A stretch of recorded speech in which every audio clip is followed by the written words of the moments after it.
Zulu, usabusa Zulu, usazabusa Zulu, uyingonyama. Uke wabusa Zulu, usabusa Zulu, usazabusa Zulu, uyingonyama. Uke wabusa Zulu, usabusa Zulu, usazabusa Zulu, hey. Uke wabusa Zulu, yeah, usabusa Zulu, hey, usazabusa Zulu, uyingonyama. Hey, impela sivuthiwe indlela ebuzwa kwabaphambili.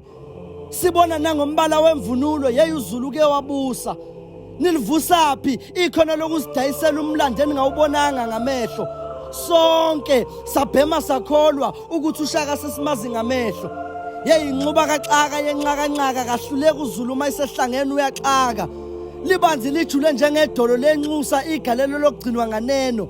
uZulu mkhulu kudala aqala ukubusa kusabuso omkhulu emakhosini emaningi uZulu omkhulu kuba ukushaya kwehora zidibana endlini yokugqolozela umabona kude esimbona ekude emakudeni niyazigila izimanga nikwazi kanjani ukubumba umfanekiso womuntu niwukhiphe njengobunjalo namanje sisababaza ikhono lokwazi ukudweba inxeba esihlasimulisa umzimba lingekho sikholwe ukuthi likhona nalifundaphi ikhono lokwenza isidumbu somuntu sigxamfazwe zinkomo abe isiphihli ekubeni engabono ngilishaya likhale liphindelela ihlombe engiyonithwesa ngalo uphaphele gwalagwala nisibusisa nangapheza ngomdlalo weshashalazi nabalingisi abagqoka izicathulo zomuntu uzufunge babe khona mhla uShaka ilembele xamanye amalembe ngokukhalipha libusa nisikhombise ngokusobala ukuthi uShaka ube nokuhlakanipha